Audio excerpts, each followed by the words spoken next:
Okay, we are going to make some holly leaves, and what those holly leaves are going to do is basically cover that seam that's on Santa's hat.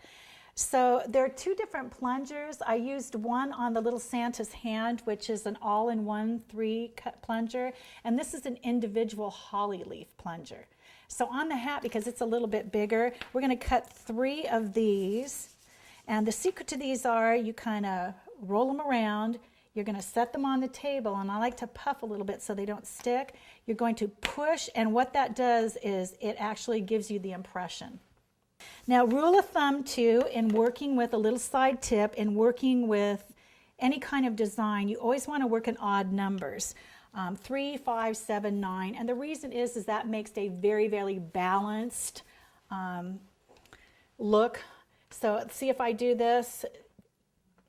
That looks really nice. You've got 3. So what we're going to do now is we're going to pull Santa out, very gently lay him down.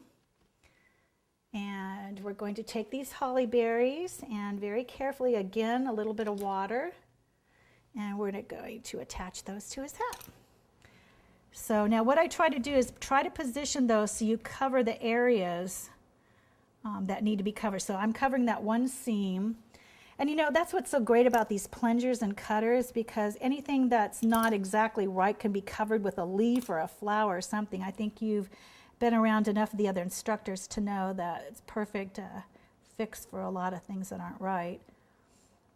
Okay, so we've got that, and then we'll go one more, and we actually put him straight up. Okay, and there we go.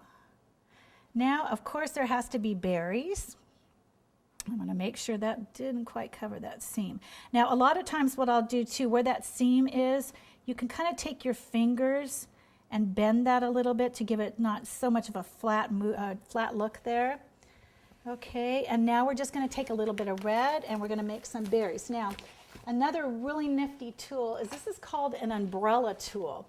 And if you look at this, there's like 4 or 5 divisions on that. And this is perfect for doing the little centers and berries. So we're going to take a piece of fondant, and obviously, again, there's going to be 3 berries on this. So again, we'll go ahead and condition that with a little bit of shortening, roll that around, and we're going to divide that into 3 berries. So we've got, and you kind of want to measure that a little bit too, so that's kind of big. We'll take that down just a little bit. There's 1. Okay, so that berry's ready to go. And here's a second berry. Add a little bit more to that.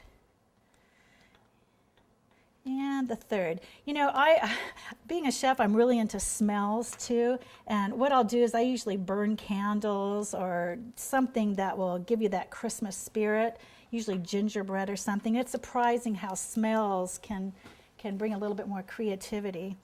Okay, again, what we're going to do is we're going to add a little bit of water in the middle there.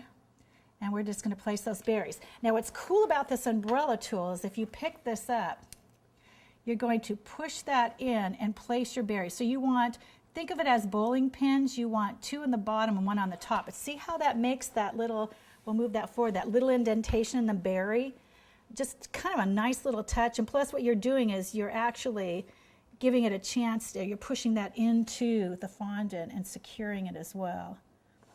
So there's number 2. And